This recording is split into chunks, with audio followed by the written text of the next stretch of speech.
మెదక్ జిల్లా శివంపేట పోలీస్ స్టేషన్లో శనివారం జిల్లా ఎస్పీ ఉదయ్ కుమార్ రెడ్డి మీడియా సమావేశం నిర్వహించారు. నమ్మదగిన సమాచారంతో శివంపేట పోలీసులు మండలం పరిధిలోని కొత్తపేట గ్రామ పంచాయతీ పరిధిలోని రూపుల తండాకు చెందిన జర్పుల మోహన్ అనే 27 సంవత్సరాల వ్యక్తిని అదుపులోకి తీసుకుని విచారణ చేపట్టారు.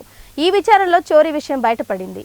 ఇంటి ముందు పార్క్ చేసిన ద్విచక్ర వాహనాలను చోరీ చేసి నర్సాపూర్ మండలం రెడ్డిపల్లికి చెందిన నరేష్ అనే యువకుడికి తక్కువ ధరకు వాహనాలు అమ్ముతారని ఎస్పీ తెలిపారు.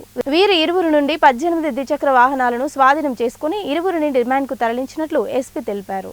వీటి విలువ సుమారు 6,10,000 ఉంటుందని అన్నారు.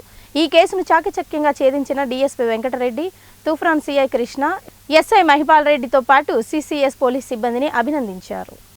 మెదక్ జిల్లా సిసిఎస్ పోలీసులు మరియు శివంపేట తూఫాన్ సిఏ గారు, డిఎస్పీ గారు వీళ్ళ ఆధ్వర్యంలో ఒక ఇంపార్టెంట్ దొంగను పట్టుకోవడం జరిగింది. జర్పుల మోహన్.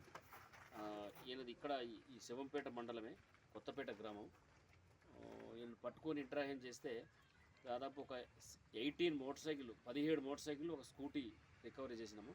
తర్వాత ఇక్కడే ఒక దొంగతనం కూడా 20,000 రూపీస్ క్యాష్ కూడా రికవరీ చేయడం జరిగింది.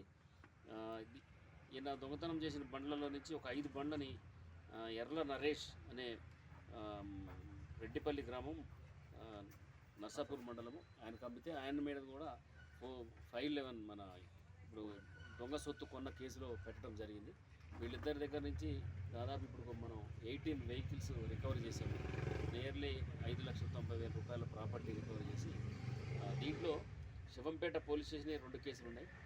నార్సింగ్ పోలీస్ స్టేషన్ ఒకటి, మనోహరాబాద్ పోలీస్ స్టేషన్ ఒకటి, కుల్చారం ఒకటి, తర్వాత హైదరాబాద్ కుకట్పల్లిలో కూడా దొంగతనం చేసిన కేసులు 7 మోటార్ సైకిల్ ఉన్నాయి.